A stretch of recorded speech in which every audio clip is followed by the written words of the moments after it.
In accordance with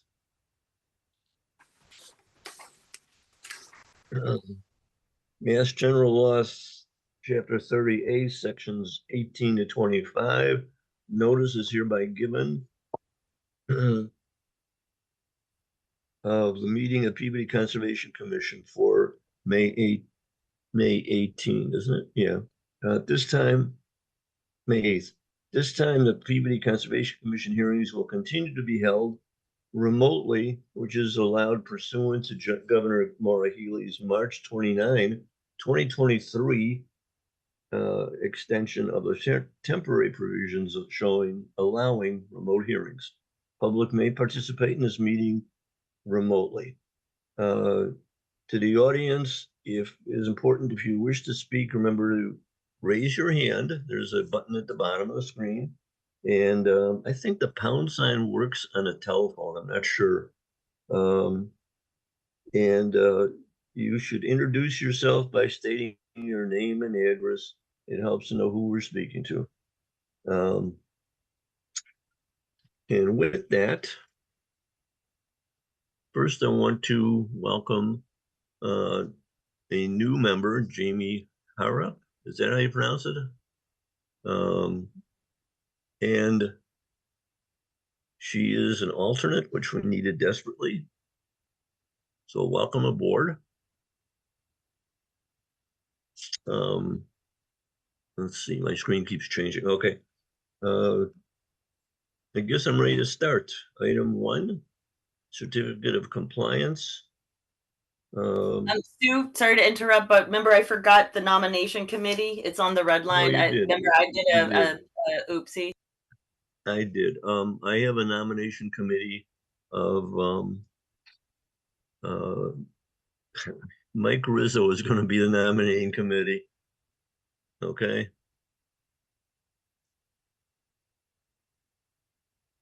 So anyway, okay, so I want to also welcome Brian Cassidy to the group. I'm sure we'll all have fun together in the next near term. Mike, did you have anything to say? No, I'll get in touch with the members and discuss the slate for this summer. Come back with a slate in next month. Yeah. Right. Okay. Good. All right. Getting back to the agenda, certificates of compliance.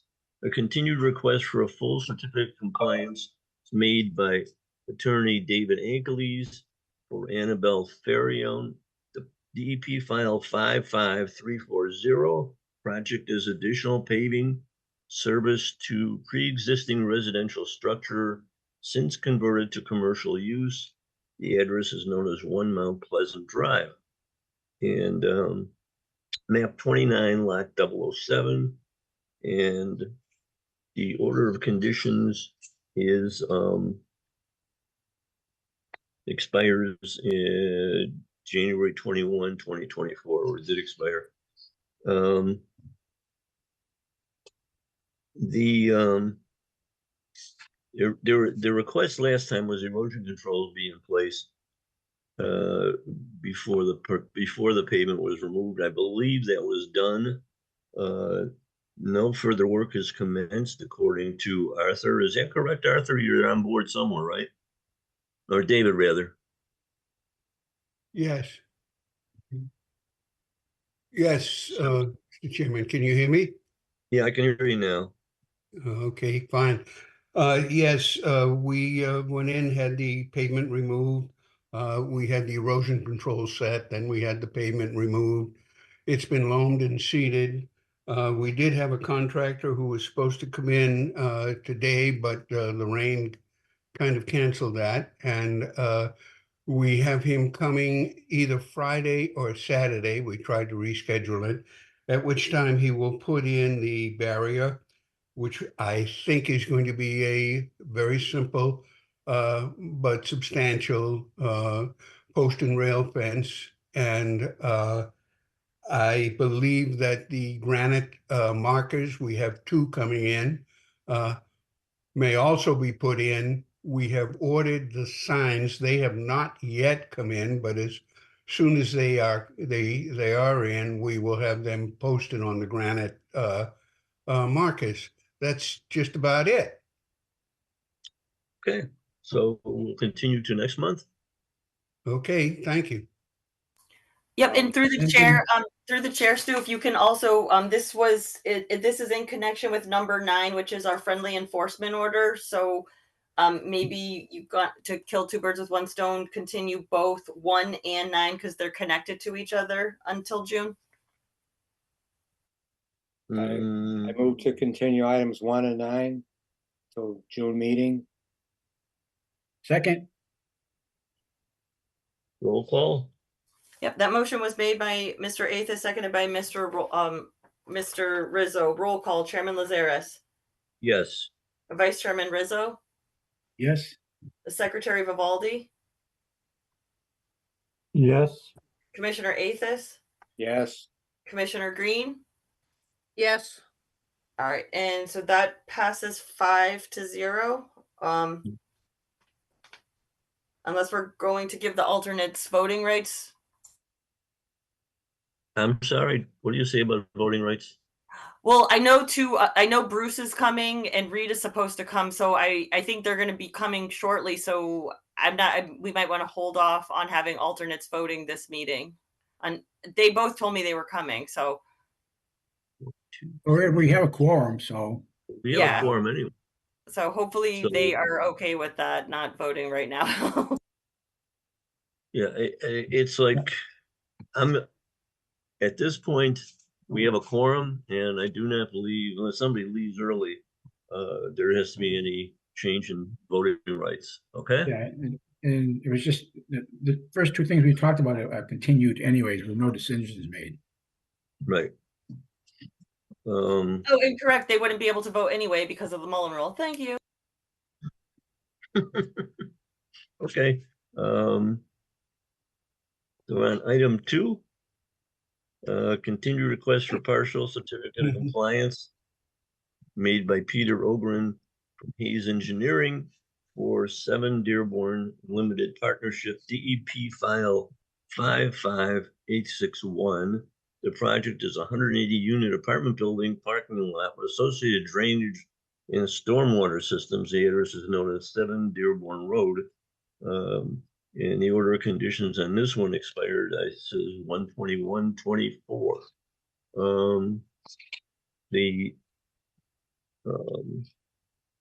We're still waiting for some information from Peter, correct? Lucia? Peter has not gotten back to me. I have been asking him since the last meeting to send me that as-built plan, the red line contractor plan. And I don't know, someone in his office dropped off something for the June meeting, but he hasn't responded to a single email. I guess I'm going to have to call him tomorrow. He might just be one of those people who doesn't check his emails. So I guess continue it because I wouldn't take it off. He also has been getting all his occupancy permits per unit. So that also is probably a reason why he doesn't care anymore about this because all the units are getting sold. I did check. I stuck my head in with Tom St. Pierre, the building commissioner, and he said, don't worry, there's no way I'm giving them a full occupancy permit. I will hold it up and they will make sure they get you whatever you need at that time. So just keep it on the agenda. So I would continue it and I can give him a call tomorrow and see what he says. Motion to continue. Motion to continue item 2 by next meeting. Seconded. Roll right, call. That motion was made by Mr. Rizzo, seconded by Ms. Green. Roll call, Chairman Lazares, Yes. Vice Chairman Rizzo, Yes. Secretary Vivaldi, Yes. Commissioner Athas, Yes. and Commissioner Green. Yes. All right, so 7 Dearborn is continued 5-0. Okay, item 3, request a full certificate of compliance is made by Ann Martin, LEC, Environmental Consultants, Inc. for DEP file 55899 Proposed work was the redevelopment of the property as a storage warehouse facility, including raising and removing all existing buildings and infrastructure, constructing new state-of-the-art storage warehouse building with internal circulation, parking, loading facilities, supporting infrastructure. No work has commenced, and a new order of conditions has been voted on for DEP 55-931. The address is 8 Centennial Drive, map 91-006. A full certificate of compliance can be issued by checking off the invalid box that says no work has started.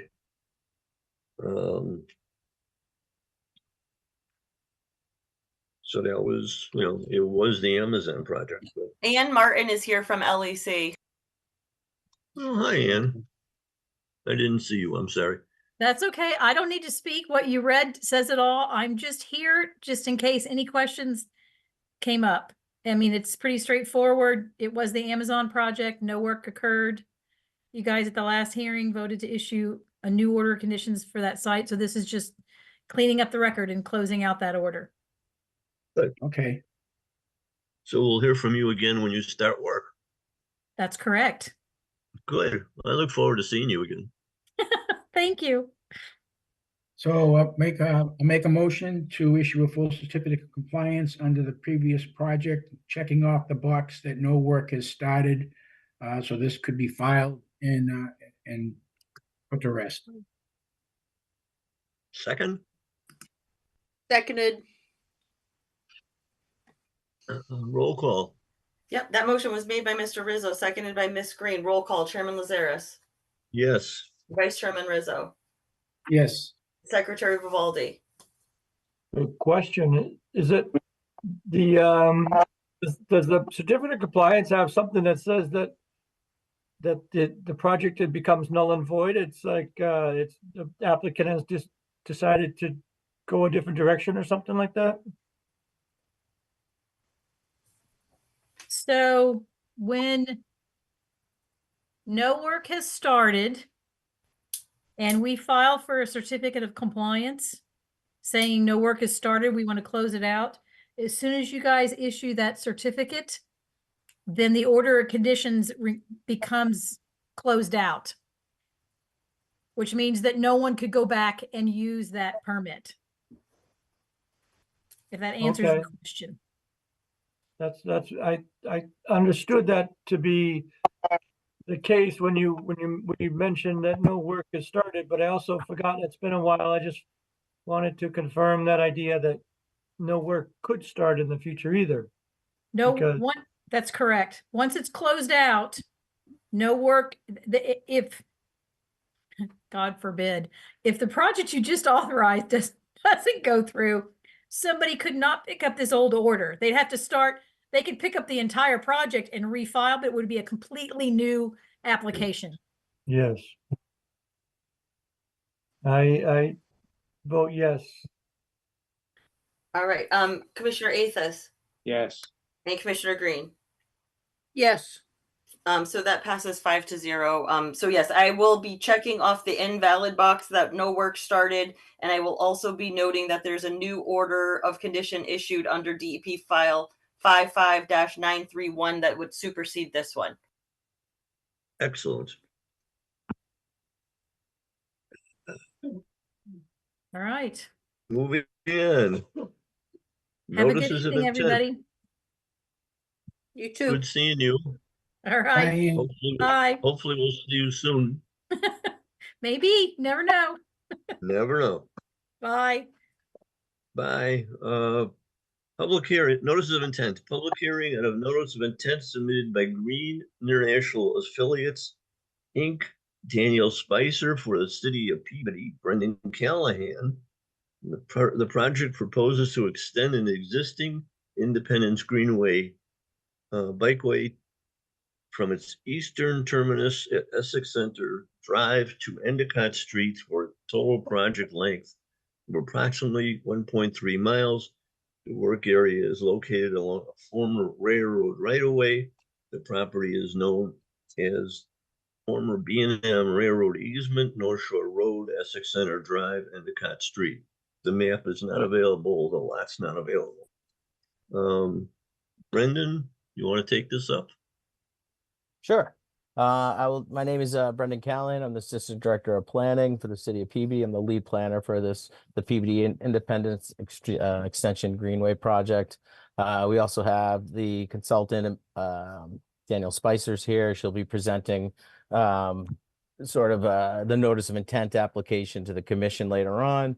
I'd like to try to give a little bit of a background, brief history, just to make sure everybody understands the location of the project, the purpose of the project, and sort of where we are with regards to the status of the project. I'm going to share my screen, if that's okay, and I will walk you through sort of what's going on. All right, everybody can see my screen? Yeah. Great. So, so this is the Peabody Independent. This is the Peabody Independence Greenway. It was originally conceived or thought of in the mid to late 90s, and eventually we went on and actually constructed. And when the original vision of the Independence Greenway basically went east to west from the town line of Middleton all the way to the town line or the city line at Salem. And it mostly followed the former abandoned railroad corridor. In 2009, we completed 2 segments. Again, as you can see with this, so this is Middleton down here, Salem down here. And in 2009, we completed 2 sections of the Independence Greenway. That section would be located in West Peabody from Lieutenant Ross Park, and it goes all the way out to the Middleton Peabody town line.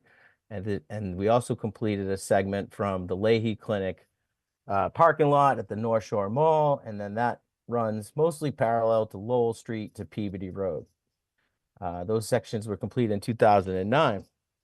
And then several years later, we were able to develop a 3rd Greenway segment, which is known as the Kristen Crowley Trail, and that runs to the Danvers Rail Trail. And while we were in the development stage or the design phase for the project, there was, one of the main reasons we weren't able to complete the entire length of this project was there were several major highways in our way. You have Route 1 was one highway. You have I-95, and then you have 128, kind of blocking the connections. So now in the section we'll be talking about tonight, just so I can be clear, because I think there's some confusion. We'll be talking about the segment down here in purple, which is from the Leahy Clinic trailhead, and will connect to Endicott Street to approximately the Endicott Street Bridge. That's the one we'll be talking about tonight. But just for for information purposes, we are also working on a second bikeway project, which is out here, which is in teal or blue. And this is a bikeway project that would connect from Lieutenant Ross Park to the Kristen Crowley Trailhead, as well as Peabody Road. So both of these 2 projects we're currently working on are mostly known as the Peabody Independence Extension Project. This section, the one in purple, is for phase 2 of the extension project. In 2014, the city purchased the abandoned railroad corridor from Endicott Street to North Shore Road for the purpose to develop the Independence Greenway and connect with the existing trailhead at at the Leahy Clinic trailhead.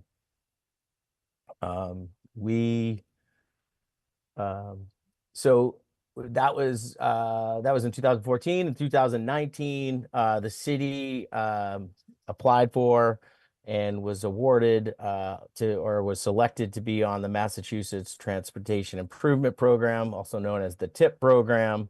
and was able to secure construction funding for this project.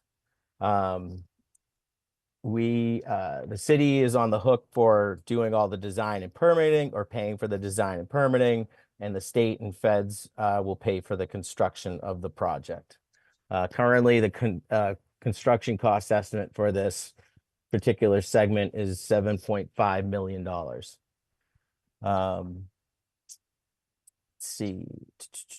So that's sort of the layout, or that's sort of the background history of the Independence Greenway. So the segment I'll be talking about, and I just want to walk you through so everybody kind of understands the layout.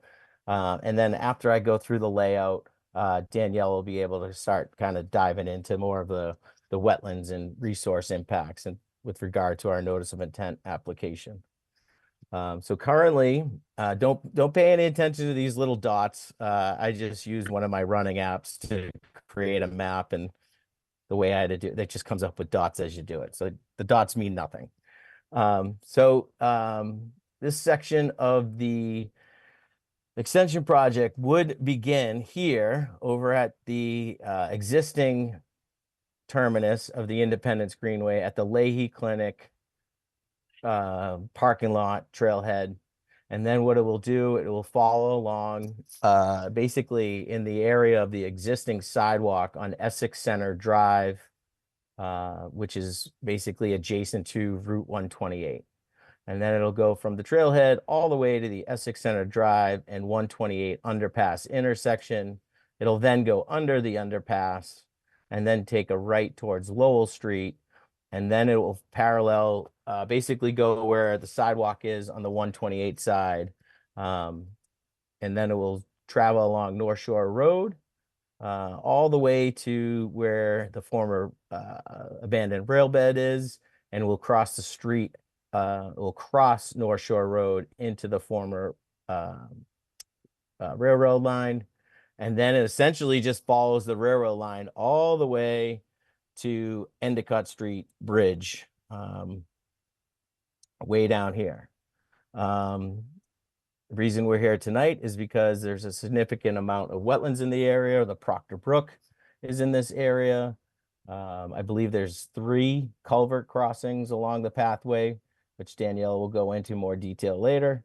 But that is essentially this segment of the extension project. So from the Leahy Clinic parking lot to the Endicott Street Bridge.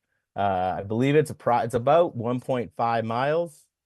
The path will be 10 feet wide, paved. It'll be a paved pathway. So that is sort of the history of the Independence Greenway and the sort of the locus or layout of what we'll be talking about tonight.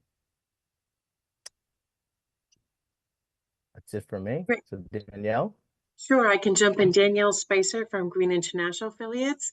Thank you all for having us tonight. We're excited to present this project in front of the Conservation Commission.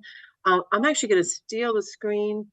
Brendan, can Let me stop sharing. Yep. Stop, and then I'm going to share and just walk everyone through. Let me know, can everyone see my screen? Yes. Okay. All right. So this is very similar to what Brendan just showed. This is kind of the aerial view. It's a little bit more blown up of the project limits. You can see from the western side, we've got the portion that's in orange, which is more of the area that's kind of outside the wetland jurisdiction. That's all adjacent to Route 128. And then once we turn here, this is the area that is basically following the abandoned railroad. What you can see here, this line in blue, is basically just showing this center line of Proctor Brook. It actually traverses and crosses the abandoned railroad bridge a couple times. And there's actually 4 culvert crossings, but 2 of them are the 2 main large culvert crossings, and then the other 2 culverts that we are replacing are just, it's not actually Proctor Brook that's going under there. So they're much smaller, just culverts that will be replaced in kind. So you can kind of see right here, proposed culvert 1. This is where Proctor Brook basically comes from the southern to the northern side here. You can see it follows along the northern side for a bit until it kind of comes down to here. This culvert number 2, that's the next big culvert. That is where it crosses over there. And then the last one is basically where where we have the boardwalk crossing is where it crosses the last piece right here. So I'm gonna, this is kind of just the big overall. I'm gonna jump into some of the notice of intent impact plans, so you can actually see in a little bit more detail of all of the impacts that we're talking about. This just shows, this is another plan just showing briefly Proctor Brook and the associated floodplain that's associated with it. You can kind of see as it meanders and it crosses under the, excuse me, under the abandoned railroad bridge. Let me just zoom out.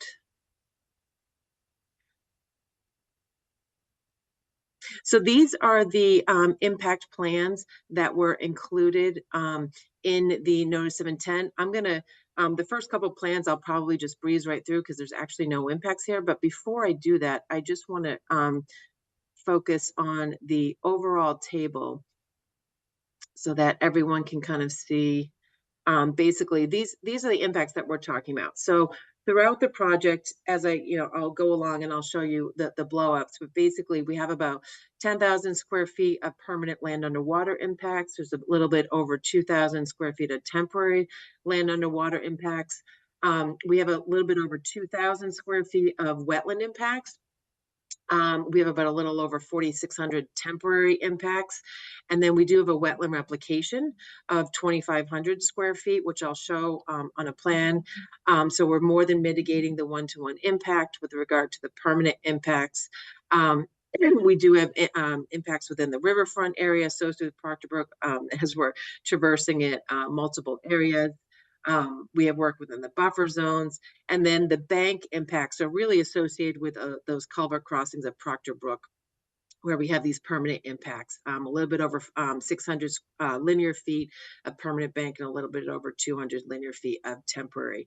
So I just wanted to kind of point those out. We'll go back to the plans, but those are kind of the total impacts that we'll talk about. And actually, I'll just talk about compensatory flood storage at the end of this. It's a little bit of a different figure just because it gets a little too crowded on the so I'm going to skip the first couple of these because this is all an upland area, so we don't really have any impacts. And I'm just going to jump to the plan right where we get into the abandoned railroad. Okay, so this is right where we turn off North Shore Road, and you can see in the light blue cyan line at the southern part of the abandoned railroad, this is where Proctor Brook is. So this green area, I'm going to zoom in a little bit more. This first area is where we have our wetland replication. Sorry, my computer's a little bit slow. I apologize. So I'm just going to stop here for a second. What you will see here is this is the existing wetland line here. We looked along the corridor because there's associated wetland with Proctor Brook throughout the corridor. We have, small little slivers who are basically we're filling along the project corridor.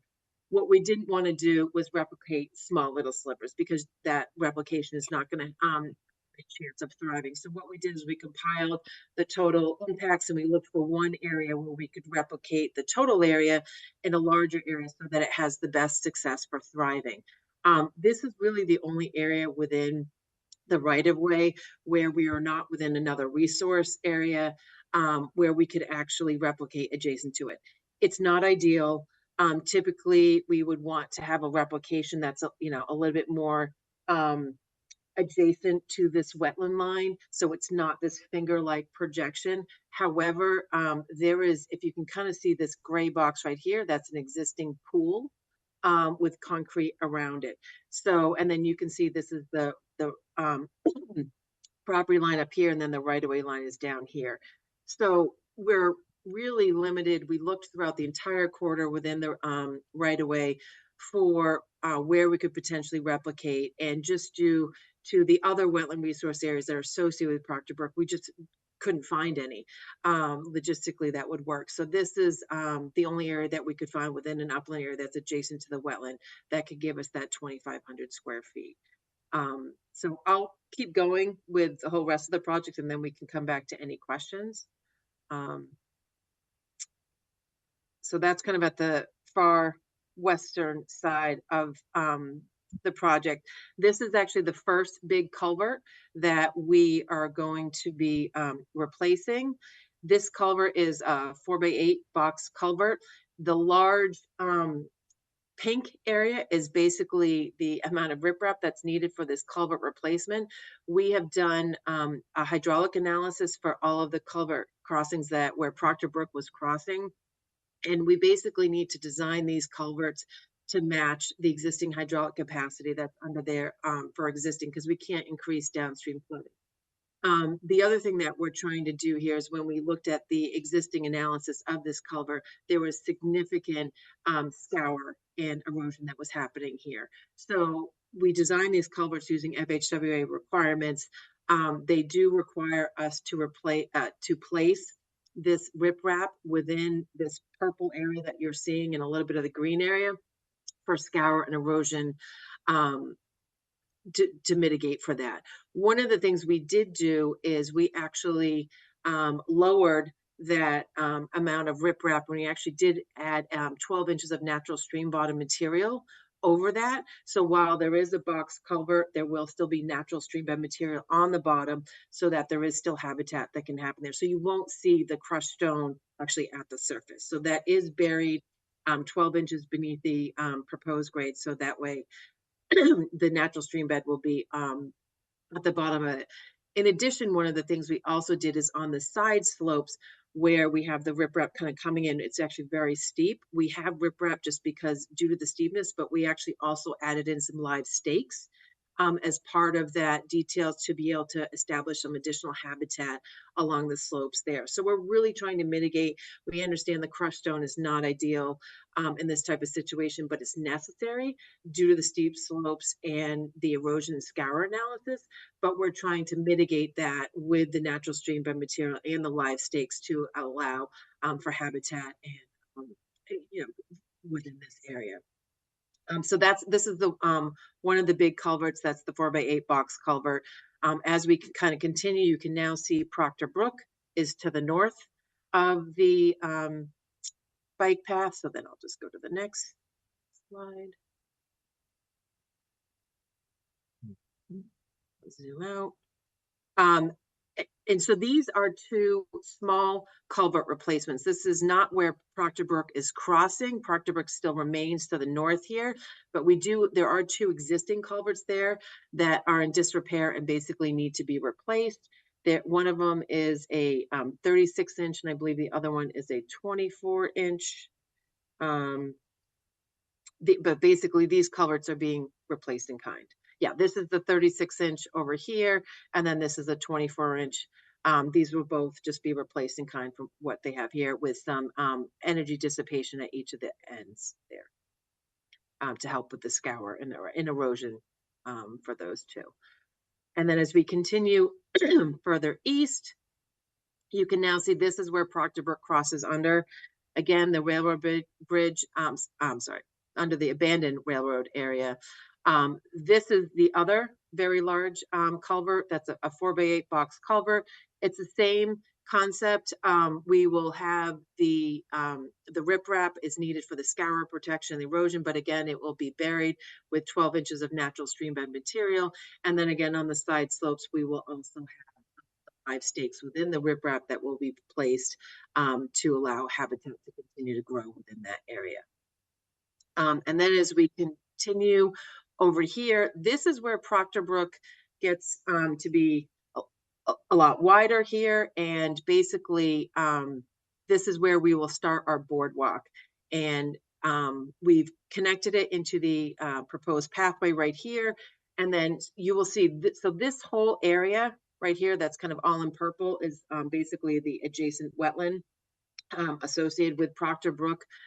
So what we did was we designed the boardwalk with helical piles to span over this wetland to have the least amount of impacts to this wetland. We did look at a large one span bridge that would actually go from here and span over Proctor Brook to allow so that there would be nothing in here. However, the large span bridge would basically result in an abutment and a footing within the middle of the wetland. So that was deemed a lot more impact, a lot more negative towards that wetland. The boardwalk basically has helical piles that are spaced 8 feet on center, and I don't know if you are familiar with them, but they're basically 2 inches in diameter and they auger into the ground. And so there's no removal of material at all when you actually have the helical pile. So they're not like typical pile foundations where you excavate out, you put a footing and foundation, and then you have to take that material out. This is much more sensitive, and the fact that they just auger down, they're 2 inches in diameter, and you don't take any spoils out. So they're the least impactful to a wetland system with a crossing. And then as we were almost basically to Endicott Street, this is basically, so the boardwalk continues basically to here. The wetland actually does end here, but this is basically elevation wise where we could actually connect back into. And then the rest of this is the continuation of the paved pathway. We do have this area right here, and I'm going to go into a little bit more detail about compensatory flood storage. But obviously, Proctor Brook has a floodplain associated with it. With a long linear project, we do have fill where we are filling within the floodplain. And because it's, again, these long linear pieces, we compiled it, looked at the total volume where we're filling, and then tried to find a place where we could compensate. I will say, so Proctor Brook's flood elevation varies at multiple different elevations throughout this whole corridor. So we do have, and actually I can go through the slides in just a second to show where we are filling at each of those different elevations. What we ended up doing was, this is the lowest portion of the site, and it's the lowest portion with regard to the floodplain. So it's actually more impactful to actually provide compensatory flood storage at the lower elevations. So we are providing more than the cubic feet of filling that is resulting from the project. We're providing more than what we are filling. So, and actually I can go to those next slides after that. So this shows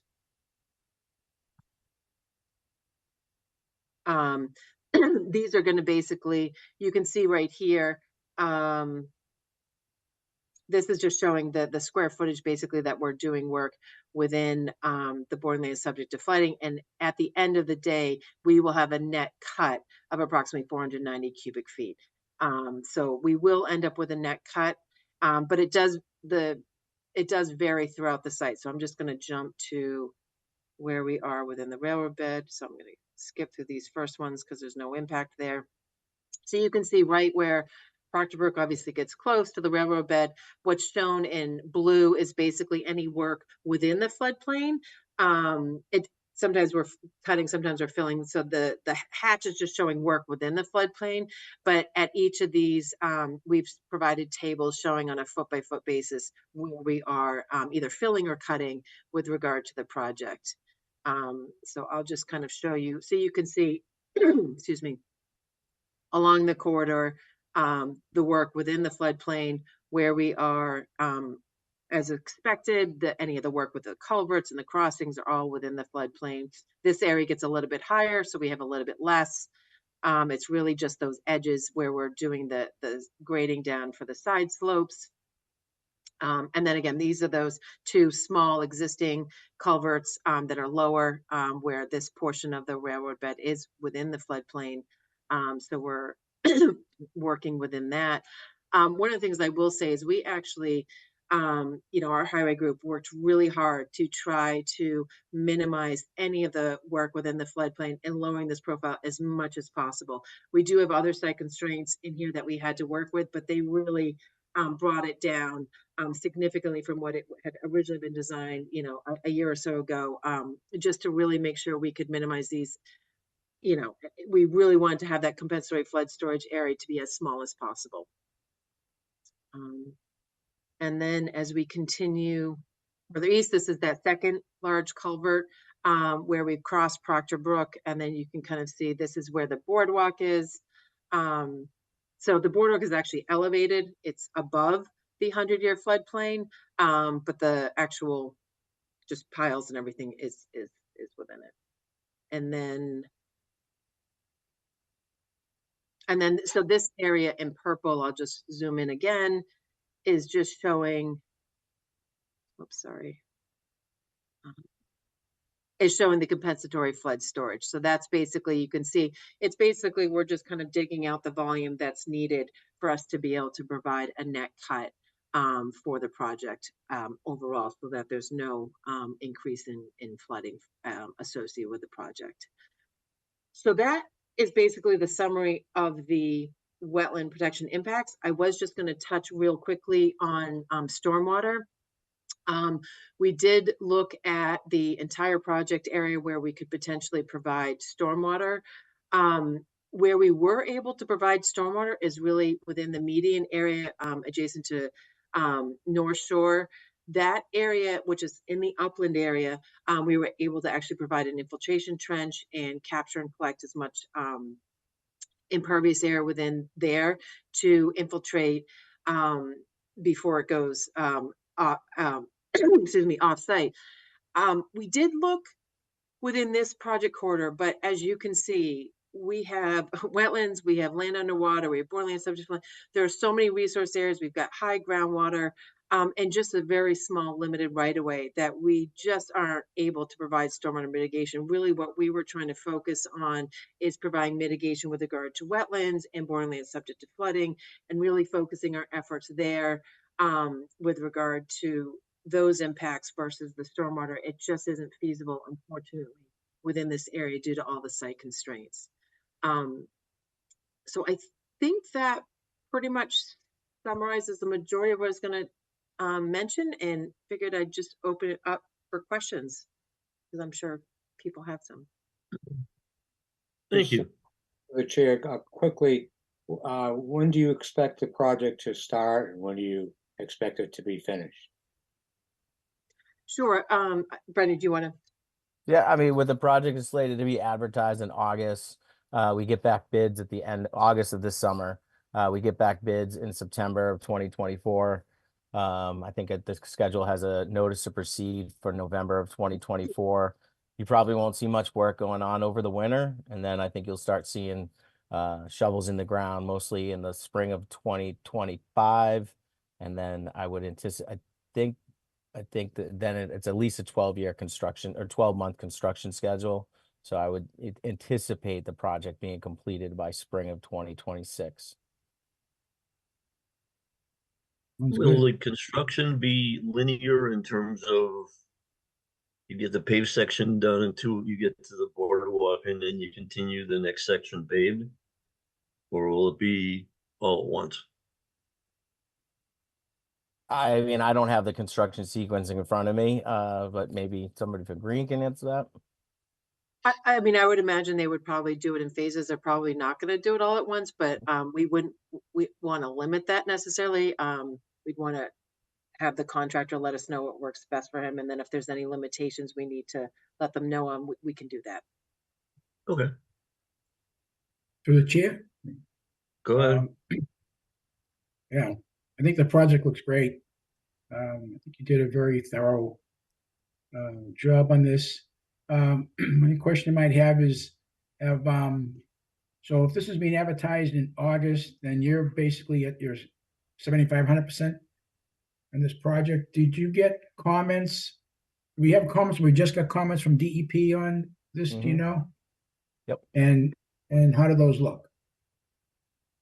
So the comment letter that was received by DEP, we got it last night. I did try to reach out to Alicia Galen at DEP. I got her voicemail. Unfortunately, the comment was just vague.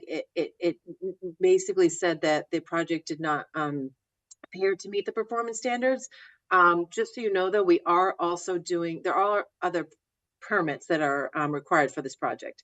So just to back up a little bit, there is, this project does trigger MEPA. So we are in the middle of our DEIR process with regard to MEPA. We also will be requiring a water dredging WQC with DEP, which we are looking to be submitting that very soon. So there are additional permits out there, excuse me, for the project. Do you So- have, do you have a MEPA date for reviewing the field yet? We did. We had that back in, so we had an ENF submission where we had a field visit back in January. And then in addition, we had a follow-up visit with DEP in February before we submitted the DEIR. So just to give a little bit of background, this triggered only an ENF with regard to thresholds. However, it is located within environmental justice population, so that automatically triggers it to the EIR review threshold. So there's no EIR thresholds that are being triggered for MEPA, but the environmental justice population triggers the additional submissions. So we have actually met with DEP twice on excuse me, on site with regard to the MEPA process. And actually, I'll take that back. The January meeting was a virtual meeting. The February meeting was on the site when we met with them, and then we submitted in April the DEIR. And we're anticipating a response for the DER when? So comments for the DEIR are due the end of this week. So, and I believe that's when we will receive the comment letter from DEP, which I think they referenced in the letter to the Concom. They noted that they would be submitting a letter with regard to the DEIR process. Okay. Just But out of we don't have- curiosity, We don't, excuse me, Brendan, just out of curiosity, what is the environmental justice impact? Impact, there's a benefit. They're getting additional open space in the EJ neighborhood. You know, I guess that's one of the benefits from this project for the EJ neighborhood. That would be one. The impact, I don't know what the impact is other than, there's no impact No. really. It's more of being aware. So as part of the MEPA process, we had to do a lot more outreach. We had to send this out to a lot of the community-based organizations to let them be aware of this, to get any potential comments back. So it's really just outreach and making sure. We also did a public notice of it in different languages so that people were aware of this and that they could comment on it if they had any questions with regard to the project that's going on. There's no impact of like, you know, a negative, like there's no increase of air, like poor air quality. There's no impact of increased congestion. There's no impact of, I guess, I mean, traffic congestion also. So it's more, So it was just, again, as Daniel said, we had to do the EIR because it is within an EJ neighborhood. okay. Was this through the chair regarding the dredging, was Army Corps involved in this? Is there a permit with Army Corps for this? Yes, they will also, sorry, I should have mentioned that as well, as we will be submitting both a PCN, a pre-construction notification to Army Corps, as well as a WQC to DEP. So yes, we will be getting both permits. Okay, And and this is for the culverts? Yeah. This is for that's the exactly- culverts or Yes. just the, yeah, the dredging necessary to do the stonework and the riprap Okay. and so forth. So we haven't seen the DEP comments yet, right? Us at the commission, we haven't gotten those yet, correct? I don't know. Lucia, are you there? Yep, I just got them the same time. I left work early, so I didn't get them until like the middle of the day today when I checked my Okay. email. Did you want me to try to pull them up on the screen, or if No, I? we could, Oh, I think, just so send we them out can, to us. just send them out to us so we can see them. I mean, I I can think do it's that a right I now. think this is going great. I think I spent some time, a bit of time looking at all the plans, and that's a great project. So there's a lot of little things, to get tied up here, to get completed, but I think we're in really good shape. How's the right of way? Is the right of way, We're What is going that, through the Steve? right, we're going through the right of way process right now. So we're on schedule with the right of way process. great? Good. Yeah. Once the right of way is secured, you can advertise. Yep. Okay, so I think it looks Through the great. chair, I have a Yes. Go question. ahead. I was wondering how the decision was made to use pavement like impervious instead of like the Kristen Crawley section where it's like a dirt type thing packed. It's because this is a Mass Dot project. They require that it be a paved project, so they're funding the construction. So that's Oh. why the other two segments are paved. Those were also Yeah. tip projects. So that's why our greenways are paved versus Danvers. Danvers wasn't a tip project. So that's why. Yeah, the Okay. campus was a rail trail project. So they basically just pull up the rails and the ties and then they grade it. So it's it's still a great project. It's just not to this extent. Okay, I have a So- question Mike, go ahead. to Danielle is regarding the culverts, and these going to be the new, like the modern box culverts? Are they replacing those corrugated pipe culvert type Yeah. things? The two large ones are a 4x8 precast concrete box culvert. So those will all be replaced with a new culvert. And then they'll be buried with, as I mentioned, with the riprap and then the natural stream bed material in the bottom of it. The 36-inch, I believe, are both. RCP pipes. Yeah, I think they're RCP pipes, and I believe they will either be replaced as RCP or ductile iron. I apologize. I can, let me see if I can scroll to I them. think they're RCP pipes. Okay. Actually, That's I think they're existing RCP pipe, but I think we're proposing as ductile iron, and that's probably the ductile iron is due to the cover. Basically, Okay. they'll be proposed ductile iron pipes basically due to the cover. Thank you. And so then just moving on, regarding the replication, it sounded like you said something about a pool and it was like going onto private property, or is that still within the right of way? We do have a taking there where we are going a little bit beyond the right of way. And I can actually just show that. So we are getting an easement for that. And that's So secure, that's putting secured, I guess, or just question? that's part station of is that? the right. It's at station 327. Okay. But you could, yeah, so you can kind of see, this is the concrete pool right here. So we're fitting it in as much as we can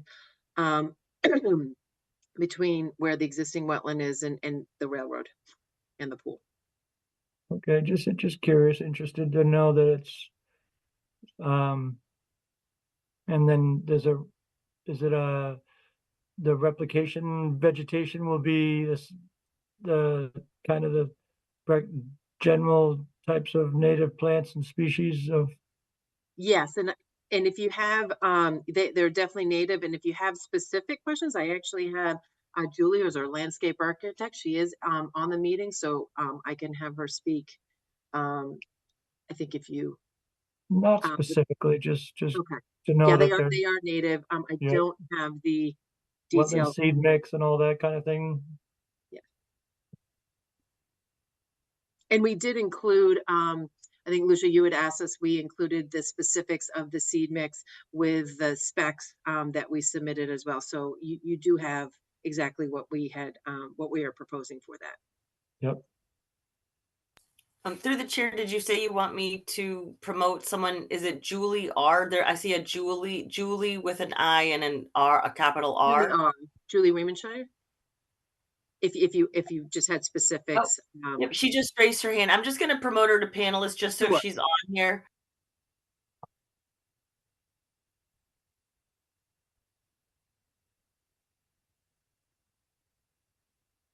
Well, we look forward to the use of this area. It'd be great for Peabody and Danvers.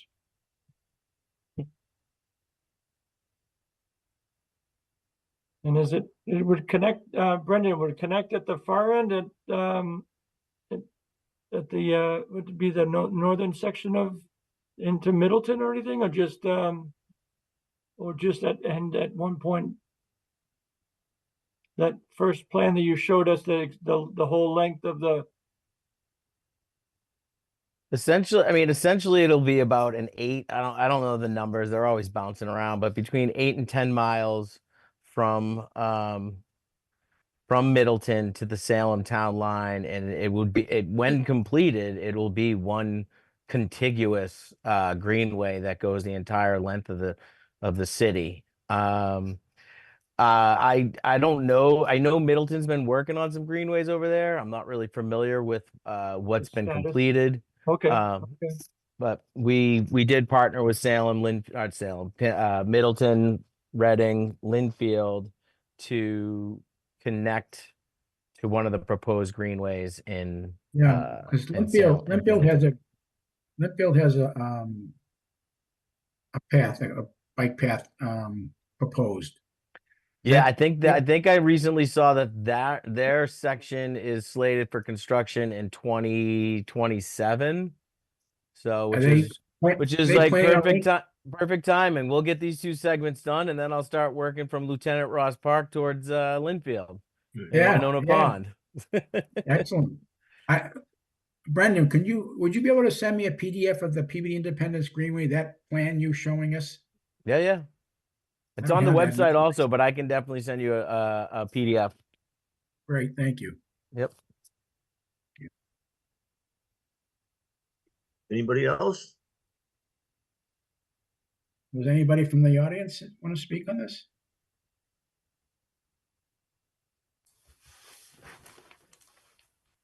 There is a hand raised. I saw in the attendees.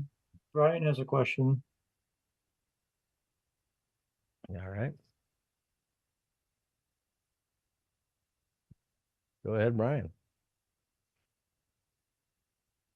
I got it all figured out for myself, actually. I was looking at something. I'm good now. Thank you.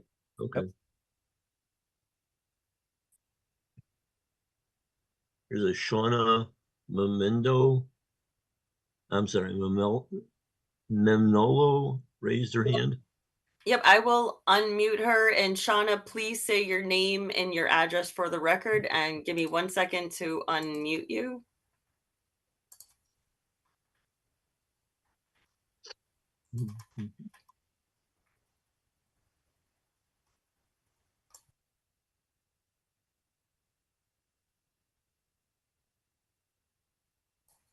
Shauna, you should be able to unmute yourself. I am able to now. Thank you. Yes, my name is Shauna Memlo. I live at 20 Castle Circle. Thank you for the opportunity to listen in. I have a question regarding like the property lines that extend past the fences on Castle Circle. So ours goes into a triangle into the wetlands. And I was just wondering, what is the best resource to find out how close this comes to that? Can you remind me which address is yours? 20 Castle Circle. 20 Castle Circle. I guess I'm not as familiar with those ones. I don't have it in front of me where 20 Castle Circle is. I can definitely reach out to someone. Yeah. Email too, if that's that. Shauna, give me a call. Shoot me an email. I'd be more than happy to answer your questions. And even like look at the plan, look at your property and show you specifically, the distance of where you are, and the bike path. So it's pretty far away from any residence on gonna try to- Castle Circle. Okay, At least Um, bring this you up. know, Actually, you know what? I might be able to bring the one up before it that doesn't have all the stuff on it. You might be able to see a little bit better. I don't know if, and I can zoom in here. If you Mhm. can kind of see, if you know where your property is approximately. But just so you know, this entire, the majority of the work that's happening within here is within the right of way. I think the only we do have a few areas that maybe have gone beyond, but it's very minimum. Majority of all of it staying within that railroad right of way. I see. Thank you. Anybody else?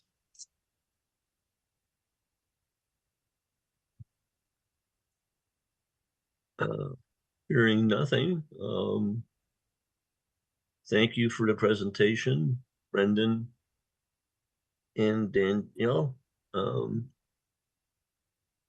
it looks like it sounds we're, it sounds very exciting. I'm looking forward Yeah. to seeing it. is there anything we're missing that, we can't, no, The only everything, thing everything I was gonna question, but I think you covered it, was the environmental justice of flooding. But I think you guys are covering that really well as to where the water can go. So I'm not concerned about flooding at this point. is there anything we're missing? Anything you need and anything answered? everything looks good. I'd like to see the DEP comments and go over those. I think they're looking to issue those on Friday. So I think you Okay. will, the one that was issued, that the letter that she issued last night, just referenced the letter she's going to be submitting on Friday, for the MEPA process. So, I think the one, Lucia, that you're probably gonna send around, it doesn't really have, much information in it. I think the detailed letter will be issued on Friday from DEP. Okay. So, When so do for our you- next, so for our next meeting, you should be able to have some good information back from some of those things. And in the meantime, we can look at the DEP comments and everything's looking good as far as I'm concerned. Okay. What's the width of the proposed greenway, 10 bikeway? 10 feet. 10 I believe feet. I think it's a 10-foot wide path with 2 2 feet foot shoulders. I shoulder. think 2 foot shoulders. Yeah, so it's Okay. 14 feet total. That sounds good. Yeah. Maintenance questions? Any, was it, not that I'm too, Yeah, I know this is far down the road, but the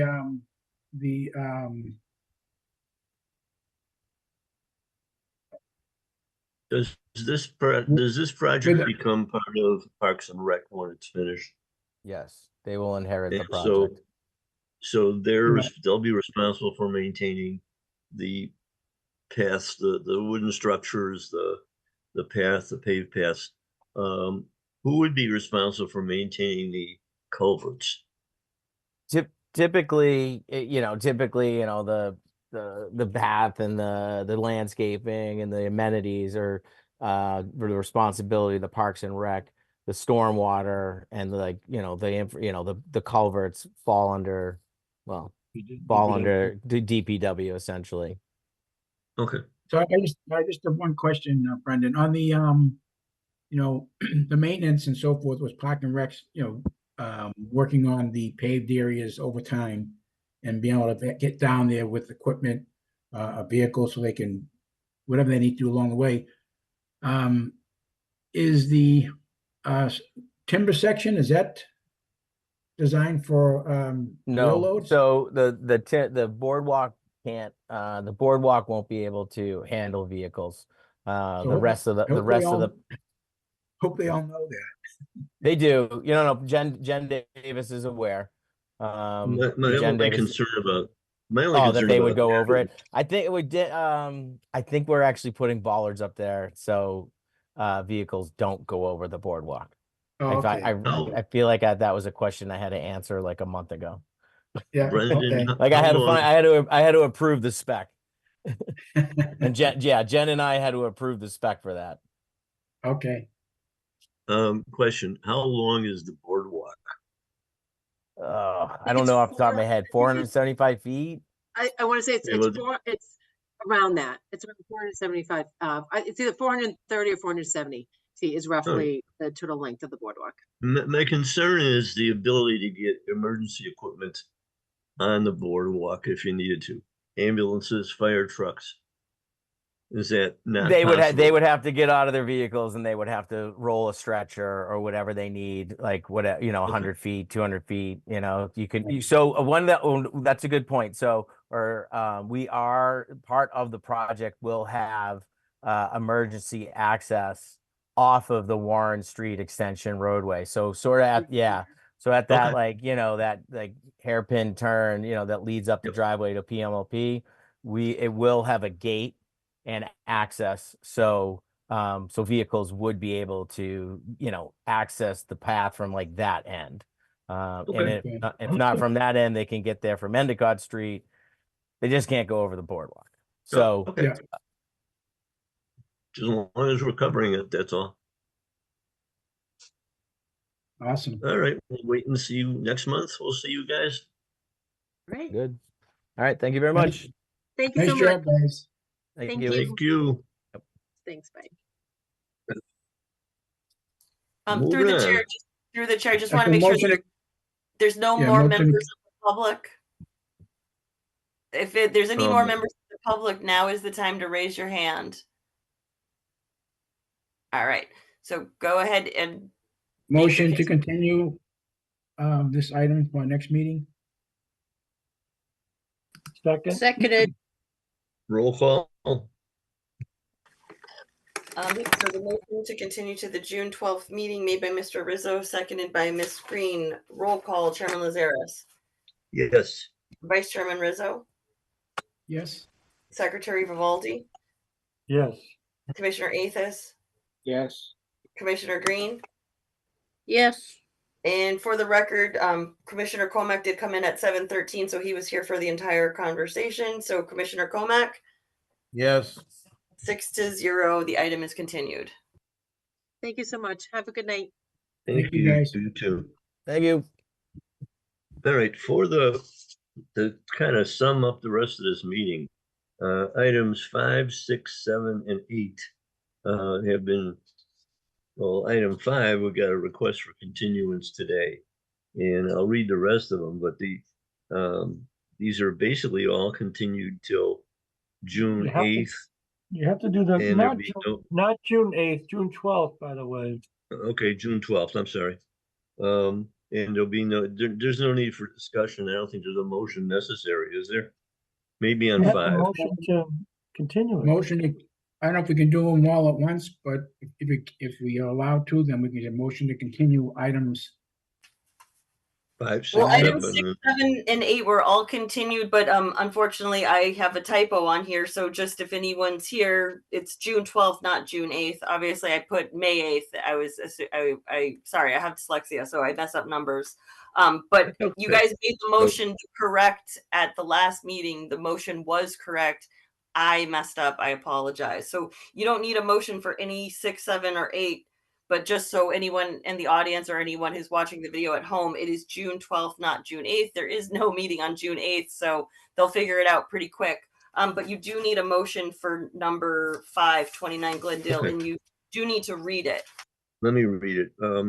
Number 5, continued public hearing on a notice of intent submitted by Attorney John R. Kelty for Josephine Cook, the owner. Proposed work is the construction of a single-family house with associated utilities, grading, and driveway properties known as 29 Glendale Ave, also known as 29 Glendale Ave, also known as 25 Glendale, map 120, lot 27, Peabody, Mass. So I just want to need a motion to continue. Motion to continue, So moved. item number 5. Second? Seconded. That motion was made by Mr. Rizzo, seconded by Ms. Green. Roll call, Chairman Lazaris, Yes. Vice Chairman Rizzo, Yes. Secretary Vivaldi, Yes. Commissioner Athos, Yes.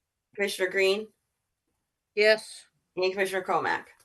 Yes. All right, so that motion passes 6-0. All right. The number enforcement orders and violation orders, number 9, continued enforcement order issued to Annabelle and Virginia Faria Sellers and Valerie Batson-Ellis. New order. Sorry to interrupt you, Stu. You already continued this one. Sorry to You already interrupt you. But I didn't want to make you go through all that. It was already We did continued 9 earlier. too. I'm sorry. I didn't realize we did 9 too. Okay. Number 10, I believe they asked for a continuance as well, correct? This is the country club? Correct. I spoke to Barry today, and yes, please, no discussion, and make a continuance to June 12th as well. It's going to be you guys, June 12th, get ready. We're going to have a break. It's going to be a really long meeting because we have a lot of big projects, and I just got like 3 new applications already and my deadline isn't even until tomorrow. So Country Club, do you want to read that, Stu? I don't know if you read it. I'm sorry. I can read it. Continued enforcement order issued to Salem Country Club for the following activities: removal of living trees, grinding, grubbing stumps in a buffer zone in close proximity to jurisdictional resource areas, and depositing wood chips in buffer zone and along local riverfront woods. The property address is known as 133 Forest Street, and we need a motion to continue, correct? Yes. Make a motion to continue this 133 Forest until June 12th. Do I hear a second? Seconded. Roll call. That motion was made by Mr. Vivaldi to continue till June 12th, seconded by Ms. Green. Chairman Lazares. Yes. Vice Chairman Rizzo. Yes. Secretary Vivaldi. Yes. Commissioner Athos. Yes. Commissioner Green. Yes. And Commissioner Comack. Yes. All right, that is continued 6-0 as well. Okay, minor permits, trees and other stuff. Tree requests, 11 Cobb Ave, 2 dead dangerous trees to be removed was approved on 4/9 of this year. I don't know if they've been removed yet, but it was approved. YMCA 259 Linfield Street, Keith's Tree Service, 3 dead dangerous trees to be removed. That was approved on 4/8/2024. 21 Pleasant Street, Iron Tree Service, 2 dead trees to be removed, and 1 tree vista pruned, approved on 4/17/24. I don't know if it's been finished or not, but those 3 requests have been approved. There was one that came in, I don't know, it wasn't on your form, but it was, the country club was looking for approval of 2 trees that come down by their maintenance shed. Is that correct? I don't believe so. I mean, the maintenance shed, there's no wetlands over there, so it probably, so that was probably, I just probably forwarded you the email because I've asked Barry if they're doing anything, he needs to let me know so that I don't get frantic calls and text messages when I'm home. So maintenance shed, there's no wetlands. But I do, as far as I know, all of this tree work has started. If they don't start it within 6 months, they have to reapply to me. So I do need you guys to make a motion to accept those 3 tree permits, please. Okay. Can they be all together? Sure. Sure. I'll make a motion to approve and accept the tree requests for these 3 properties in Peabody. Second. Seconded. Roll call. Yep. So that motion was to accept the 3 tree requests: 11 Cobb Ave, 259 Linfield Street, 21 Pleasant Street, made by Mr. Vivaldi, seconded by Ms. Green. Roll call. Chairman Lazares. Yes. Vice Chairman Rizzo. Yes. Secretary Vivaldi, Yes. Commissioner Athos, Yes. Commissioner Green, Yes. and Commissioner Comack. Yes. All right, so those have been accepted 6-0. The last item, or next to last item, is an emergency certificate for Beaver Dam breaching located off Crystal Drive near the bike path. Work started on 4/17 and would end on 5/16. The health department has deemed it an emergency. Lucia's issued the order, and I've asked Jim Nicholas what the status is. I haven't heard back. I'm assuming it's being breached, but I don't know anything else beside that. Does anybody? I'll email Joe O'Neill tomorrow, the Beaver Trapper. Mhm. I would imagine, sorry, I'm trying to get my camera. I would imagine it's work has been done. Because there was serious flooding issues that they had to, I mean, that was why it. Well, it came over to the merchants again, I guess. Yeah, as far as I know, the reason why I issued it on, I think it was issued on 4/17 because they wanted to start on 4/17. Like they wanted to start before, but I was like, I need to issue this permit. I need to go on the site visit. So Where was it flooding? It floods, the dam is at the, there's a backside to Elginwood Pond that runs, if you look at the Elginwood Pond at the Lowell Street side and go down the bike path, it'll pass an area that narrows, and the Beaver Dam gets built every year at the point where it narrows and the Elginwood Pond, it gets wider again. And because it's a dam, it prevents the water from flowing, and I think it backs up to the soccer fields as well as people's backyards, correct? correct. I did see some flooding where they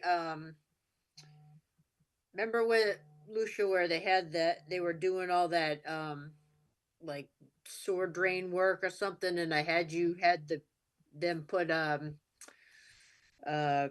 something under their generator.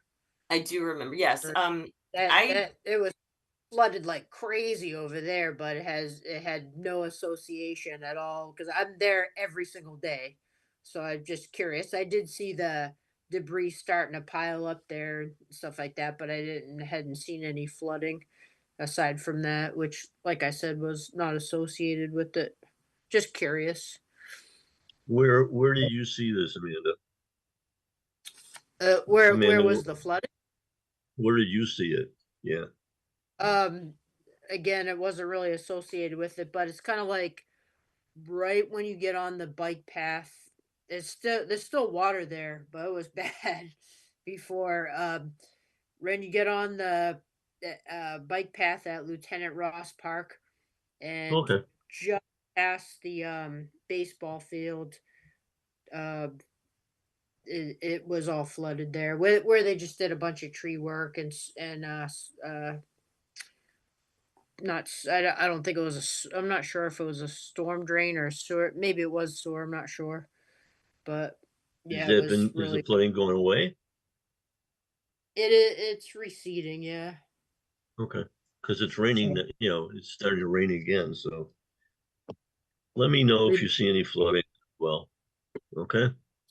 Through the chair, do we know if, excuse me, do we know, after they breached the beaver dams, are they taking the debris away? You know, if they're. They should be. It's They should be. I There's will. a pile on the side there.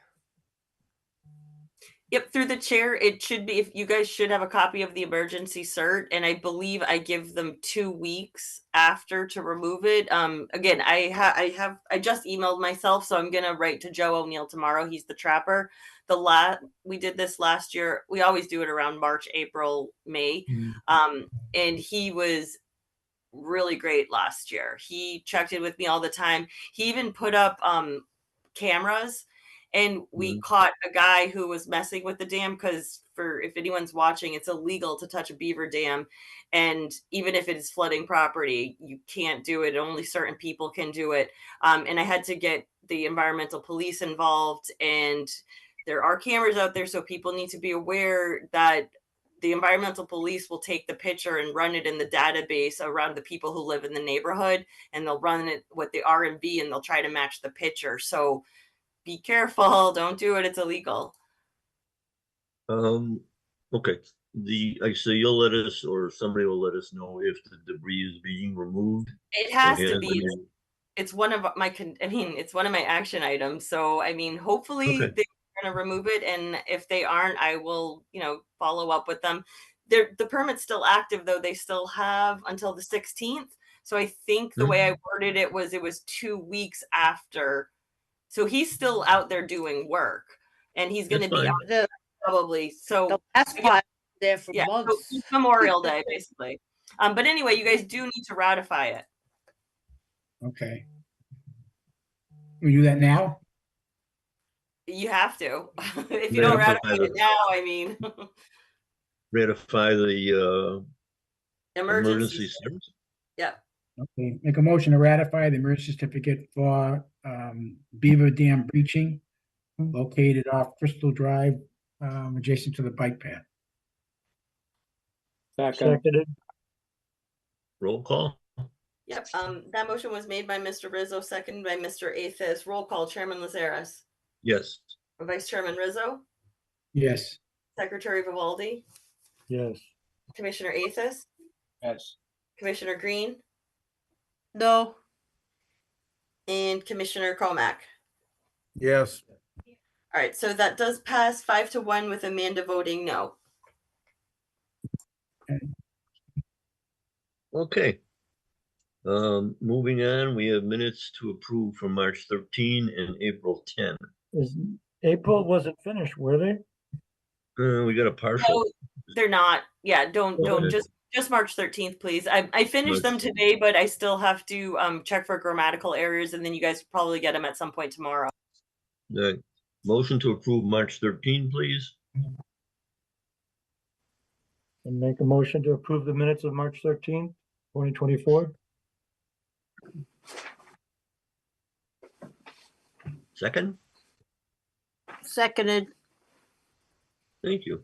Roll call. Yep, that motion to accept March 13th minutes was made by Mr. Vivaldi, seconded by Ms. Green. Roll call. Chairman Lazares, Yes. Vice Chairman Rizzo, Yes. Secretary Vivaldi, Yes. Commissioner Athis, Yes. Commissioner Green, Yes. and Commissioner Comack. Yes. All right, so those are accepted 6-0. And now we just need to adjourn. That's it. I have a question. Before we adjourn, Motion before to we adjourn at. Wait, I have wait, a wait. motion to Wait, adjourn Chris at is saying something, Stu. motion, question. I just want, for Stu and Bruce, myself, or anybody, remember we talked about getting over to 18 Corral and just walk over there and take a look at that place? I still like to go over there. You guys up for going over there sometime? Yeah. Bruce? Fair. Bruce, you're muted. Yeah, let me know when, and I'll try to make myself available. It's just, you guys better just tell me because my schedule's crazy this time of year. Yeah. Tell me When when. the sun- I'll try to- We'll wait till the sun comes out. Yeah. Just remember that if there's 4 of you and people see you out there, it would be best if it was only 3 of you, or you go out on your own, because if people see you Yeah. out there and they could think that you're deliberating without the public. Yeah. Okay. I'll talk to you guys and we'll try to schedule something. Okay. Yep, Good. and just Alright. to seg onto that, Mike Rizzo, I am Yes. still waiting to set up that meeting with Councilor Higgins and the mayor and the neighborhood, so you will get invited. I'm on vacation next week, so they'll probably do it next week, and I won't be there. But I mean, I really want to be there. But I think in my absence, hopefully, if for some reason it happens next week, and I'm not around next week, hopefully the mayor will get in touch with Chairman Lazaris and Vice Chairman Rizzo. But Okay, anyway, we could do it then if we have to. So I didn't know that was coming Yes. up next week. That's good. well, no, I don't know when the meeting is. No one, I'm on Okay. vacation next week. I haven't heard from anyone yet. Yeah. So I'm hoping, maybe the week I come back would be preferable for me because the mayor's on vacation right now. So he's going to be probably really busy next week. I doubt he's going to have time for it. So I'm hoping it'll be before Memorial Day. Okay, Okay, Great. well, we can still get out there before that and look at it. yeah. All right, it's now Good. 8:20, it's 8:25. Can I get a motion to adjourn? Motion to adjourn? Seconded. Roll call. All right. The motion to adjourn was made by Mr. Rizzo, seconded by Ms. Green. Roll call, Chairman Lazaris, Yes. Vice Chairman Rizzo, Yes. Secretary Vivaldi, Yes. Commissioner Athos, Yes. Commissioner Green, Yes. and Commissioner Comack. Yes. All right, Excellent. 8:20. The meeting is adjourned at 8:25. Thank you, PAT. Hope you enjoyed Yeah. this, Jamie. Thank Good you, night. everybody, for your attendance and Thank you. participation. Last. Good night. You got the note. So